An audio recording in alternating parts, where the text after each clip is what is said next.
Hi everybody, I'm Dr. Sarah, staff veterinarian for Life's Abundance, and I'm here with my dog, Alma, to talk about how dogs read our emotions and relate to the human members of their pack.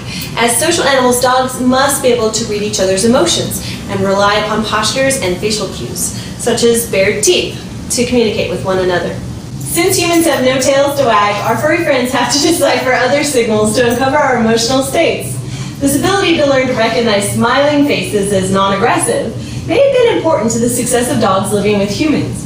In fact, dogs have become so good at judging human behavior that they are better at reading human social cues than man's closest non-human relative, the chimpanzee.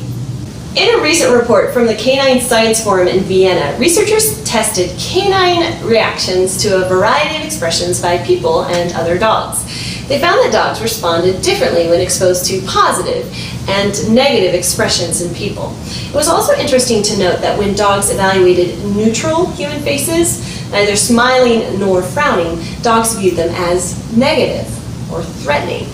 In another study, researchers trained 9 dogs to touch their noses to the photos of their pet parents' smiling faces. The dogs were then shown pairs of smiling and neutral expression faces of strangers, as well as the previous photos.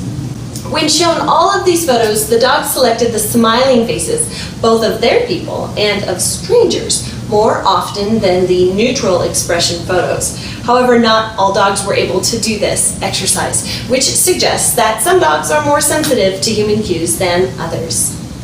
When you interact with your dog, remember that she is always reading your face, looking for clues to your emotion. If you are happy or pleased, let it show on your face with a big smile. This is particularly vital in training, as it lets your dog know what actions or behaviors you want from her. You can also reinforce your smile with little food reward like the tasty rewards, which are the perfect size for training. Take, for example, training your dog to sit. When working with Alma on this task, I used a combination of facial cues and treat rewards so that she has no question that when she sits, it makes me happy. Alma, sit. Good girl. Remember, when our faces are neutral, dogs think that we are displeased. I also use this method for teaching Alma other behaviors, such as down, leave it, drop it, etc. By using a combination of voice, facial, and food cues, Alma gets the connection in her brain. But when I smile, that means that I am happy with her, and she is a very good girl. In the same way, if your dog does something that displeases you, let it show on your face by frowning and a lower voice tone. But don't overdo it too much, because as we just mentioned, when our faces are neutral, dogs assume that we are displeased. I'm not going to demonstrate right now because Alma is being a good girl. So what about you? Have you known some dogs that seemed more highly attuned to your facial expressions or emotions? I'd love to hear about your experiences. Send me your story through the comment section below.